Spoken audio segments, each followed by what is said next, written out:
com relação a você, é muito ame ou odeio, né? Não tem meio termo. Sim. Nos comentários na internet, as pessoas te chamam de reacionário, é extrema-direita, eles acham que me ofendem fascista, com isso. É não sei o quê. Um fascista me ofende, porque o fascismo é de esquerda, não joguem no meu colo. Não joguem no meu colo. Qualquer política que é intervencionista, você deve ser assim, você deve ser assado, é completamente oposto ao meu campo. Isso é um campo seria um conservador americano, um campo liberal na economia, um conservadorismo, um certo conservadorismo de costume. Eu não quero Estado intervindo na minha vida, eu não quero ser Estado para intervir na vida de ninguém. É o antifascismo, é o anticomunismo completo. Não é? Mas o pessoal da esquerda usa esse xingamento, usa isso para tentar te carimbar das piores coisas do mundo. Isso é muito chato, essa é a parte chata da história.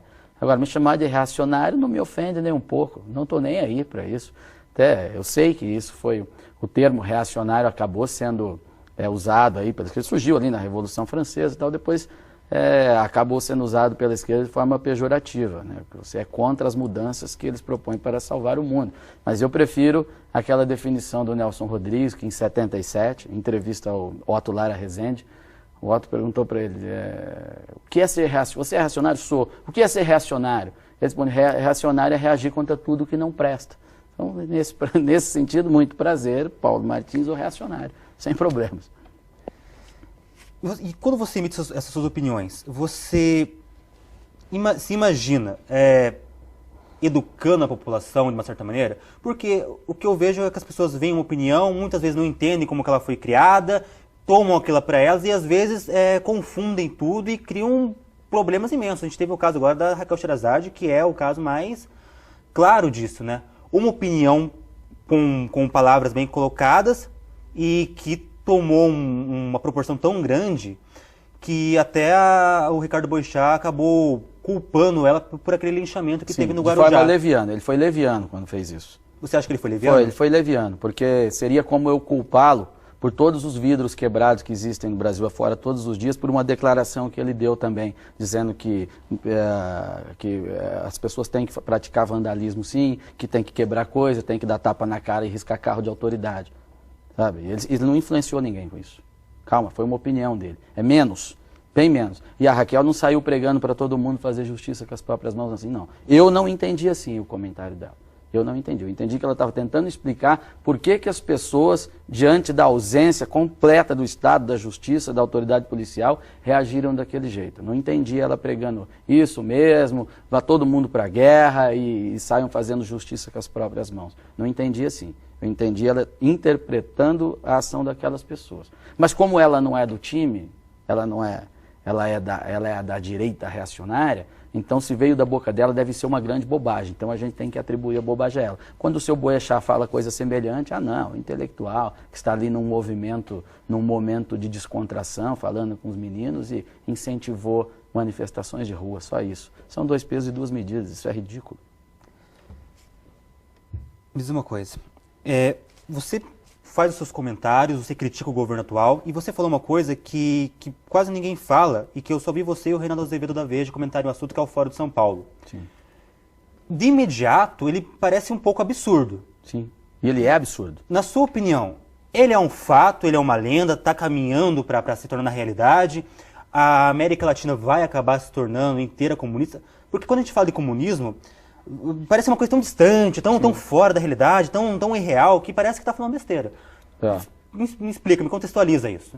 O PT realmente, você disse várias vezes que o PT está caminhando para uma ditadura comunista. Isso não é exagero? Não, não é exagero. Agora você não pode caricaturar o comunismo. O que é o comunismo? Ele modifica-se. Há várias formas. Não é o comunismo necessariamente soviético, aquela volta aos anos 60. Não é simplesmente assim. Não podemos raciocinar assim. Aí você limita e fica ridículo. Quem está dizendo que tem que ser recuperado, que o objetivo do Foro de São Paulo é recuperar o que foi perdido no leste europeu, é o próprio Foro de São Paulo. Isso é a fala oficial do Lula, no site da Presidência da República. Há um site, lá info.planalto, uma coisa assim, em que tudo que o presidente fala em público é registrado. Entra lá, hoje como a presidente é a Dilma, é um pouquinho mais difícil de encontrar. Você vai encontrar lá na biblioteca do presidente, tem lá discursos do presidente, busca lá palavra-chave, busca Foro de São Paulo, você vai encontrar o Lula dizendo isso. É o Lula quem diz, não é o Paulo, não é o Reinaldo Azevedo, não é o Olavo de Carvalho, é o Luiz Inácio quem está dizendo. Luiz Inácio, depois no aniversário, acho que no 15º aniversário do Foro de São Paulo, ele também discurso oficial do presidente, está lá registrado. Tá? Ele diz que as pessoas, quando se depararem com o poder do Foro de São Paulo, não vão nem entender o que aconteceu.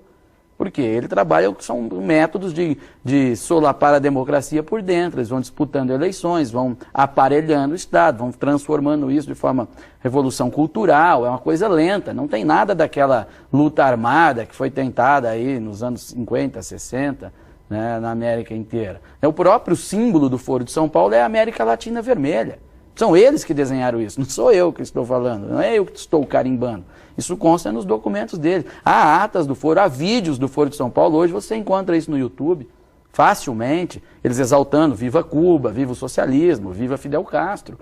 Inclusive a fala do próprio ministro da Justiça, Eduardo Cardoso, fazendo isso. Não é? Há documentos deles em reuniões, as Farc participando como observadores. Isso é documentado, isso não é opinião. Isso não é opinião, isso é documento oficial deles. Existe, basta uma pesquisa. O problema é que no Brasil, quando alguém desconhece completamente um assunto, a reação imediata não é procurar saber, é ridicularizar. Porque quando você ridiculariza, você diminui a importância da sua própria ignorância. É uma proteção. Né? Então, como a coisa é um absurdo, há uma grande margem para ridicularizar mesmo, eles preferem esse caminho. Mas quem for estudar, quem pesquisar, está tão facinho.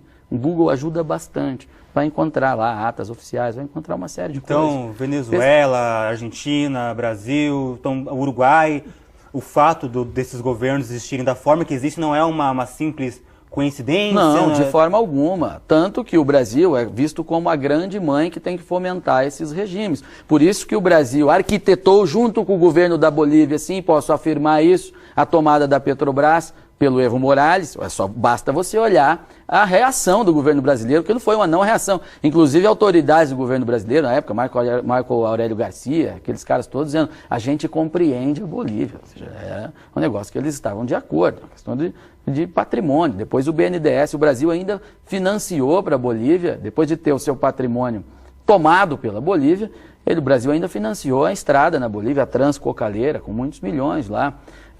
O Brasil financia via BNDES uma série de atividades em todos esses países. O Brasil aceitou rever com o Paraguai o Tratado de Itaipu, para a gente pagar mais caro, mais além do que já estava tratado, pela energia da usina que nós construímos. Não é? Isso é sempre para dar respiro, dar gordura para que e recursos para que esses governos consigam legitimidade popular. Isso é um método. Se pegar as atas do Foro de São Paulo, isso de alguma forma está sempre colocado lá. Você vai ver, tem uma reunião do Foro, leia a ata lá com atenção, o norte das coisas estão ali. Muitas coisas aparecem ali. Me diz uma coisa, nesse campo da geopolítica, quem que é o grande vilão, quem que é o grande algoz do Brasil? Nós temos um grande algoz, o nosso crescimento, o nosso desenvolvimento, ele é interrompido por causa do interesse de algum país? Porque sempre se culpa os Estados Unidos. Até que ponto isso é realidade, até que ponto que não? Isso é uma das maiores tolices nacionais. O grande algoz do Brasil é a mentalidade nacional mesmo. Sabe, aqui esse vitimismo, ele poda a nação, para começar. Né? A impressão que é sabotado, a gente não olha para dentro dos nossos próprios problemas. Então, a gente enxerga tudo isso como se fossem políticas de Estado. O grande problema do Brasil, o grande vilão do Brasil é a mentalidade do brasileiro, que é estatista demais. A gente acha que o Estado tem que nos salvar.